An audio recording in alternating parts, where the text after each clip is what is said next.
예, 말씀드린 대로 선거는 이제 한 달여, 정확하게는 34일이 남아있는 상황이죠. 사실 예전 선거 같으면 지금이 선거 목전인데 이번 선거는 아무튼 좀 늦게 시작이 되면서 또 급박하게 치러지게 되면서 선거 초반이긴 합니다만은 정확하게는 초반인지 중반인지 말씀드리기가 좀 어려운 상황이긴 합니다. 그만큼 선거전은 지금 굉장히 뜨겁게 달아오르는 상황이고 이쯤에서 이번 선거전 판도를 한번 이렇게 좀 정리하고 어떤 상황인지 짚어가는 것이 좀 중요할 것 같아서 서복현 기자와 함께 하도록 하겠습니다.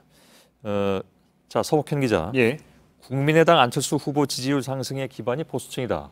예. 이건 그렇죠. 뭐 이미 여론조사 그 내용을 보면 다 나와 있는 그렇죠. 상황이긴 예. 합니다. 그래서 안 후보도 지금 보수층을 집중 공략하는 것 같긴 합니다. 예, 단적인 사례를 좀 말씀드리면요. 어제 국민의당 후보로 선출이 되고 오늘 첫 일정으로 현충원을 찾았는데요. 예. 여기서 한 얘기가 있습니다. 한번 들어보시죠. 가장 먼저 안보실장부터 뽑겠다는 그 의지를 말씀을 드렸습니다. 안보는 대한민국의 가장 뿌리입니다. 근간입니다. 안보가 흔들리면, 구멍이 뚫리면 아무 일도 할 수가 없습니다.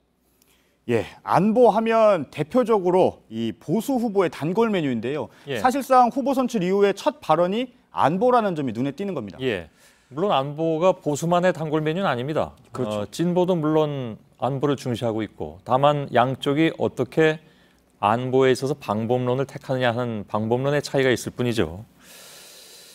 근데 아무튼 안철수 후보는 이렇게 안보론을 일단 내세우고 있습니다. 그래서 안보실장도 얘기를 하고 있고 그런데 이건 보수층 앞으로도 더 끌어오겠다 이런 의도는 여기에 담겨 있는 건 틀림없군요. 그렇습니다. 그 전에 사례를 또 말씀드리면요. 지난주에는 집권하면 반기문 전 유엔 사무총장을 외교 특사로 추대하겠다 이렇게 얘기를 했습니다. 예. 이 불출마 선언 전까지 반 전 총장은 이른바 보수의 대표 주자였죠. 그리고 그 지지층의 상당수가 지금 자유한국당을 지지하고 있는데 이런 발언이 나온 겁니다. 그리고 예. 이 첫 정상회담 국가로 미국을 꼽은 것 역시 보수층을 겨냥한 것 아니냐 이런 분석이 나오고 있습니다. 예.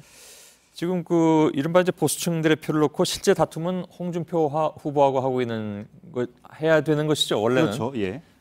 근데 이제 공세는 문재인 후보 쪽을 향하고 있습니다. 그렇습니다. 이 국민의당 박지원 대표가 계속 아침 회의마다 문재인 후보를 공격을 하니까요. 이른바 문모닝 이런 단어까지 지금 나온 상황인데요. 이 안 후보 측 입장에서는 문 후보를 공격해 양강 구도를 만드는 것 자체가 안 후보의 입지를 강화하고 또 보수층 지지를 얻는 데 유리하다고 판단을 하는 것 같습니다. 그러니까 이 홍 후보를 공격하는 건 전략적으로 별 도움이 안 되니 이 보수층은 껴안되 진보 진영인 문 후보를 공격하는 모양새입니다. 예.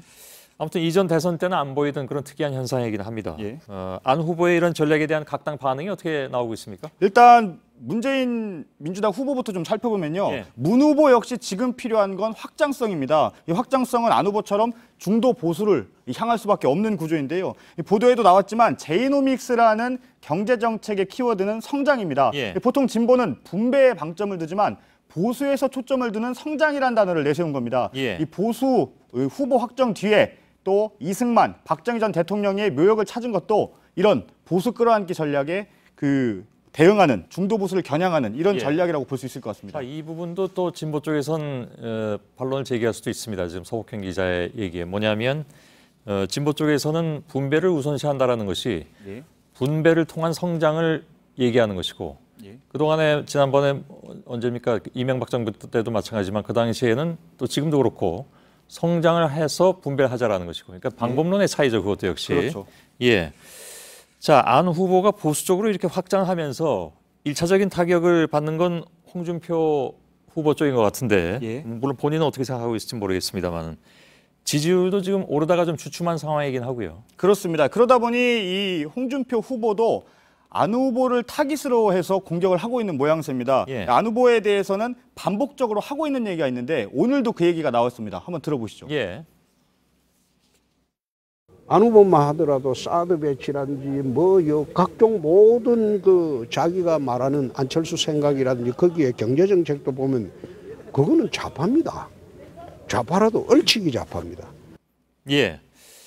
자, 한마디로 이제 안 후보들 지지자, 특히 보수층 지지자들을 향해서 안 후보는 보수가 아니다. 예. 이렇게 강조하고 있는 그런 상황이죠. 그렇죠. 안 후보는 좌파기 때문에 보수 우파가 기댈 사람이 아니다. 이러면서 보수의 적자인 자신을 중심으로 보수층이 결집해야 된다 이런 주장을 펴고 있는 겁니다. 예, 바른정당의 유승민 후보도 뭐 비슷한 얘기를 할 것 같은데요. 그렇습니다. 이 바른정당의 유승민 후보도 안 후보에 대해서만큼은 마치 이 홍 후보하고 약속이 나는 듯 갖춘 주장을 펴고 있는데요. 이 얘기도 한번 들어보시죠. 예.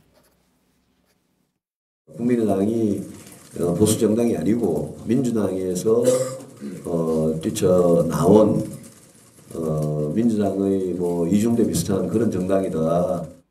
예, 유 후보 역시 이 국민의당은 보수가 아니다 이런 주장을 펴고 있고요. 또 예. 그러면서도 홍 후보에 대해서는 무자격자 후보다 이런 비판을 하고 있습니다. 예, 그 말은 홍 후보가 제일 싫어하더군요. 예. 알겠습니다. 서복현 기자였습니다.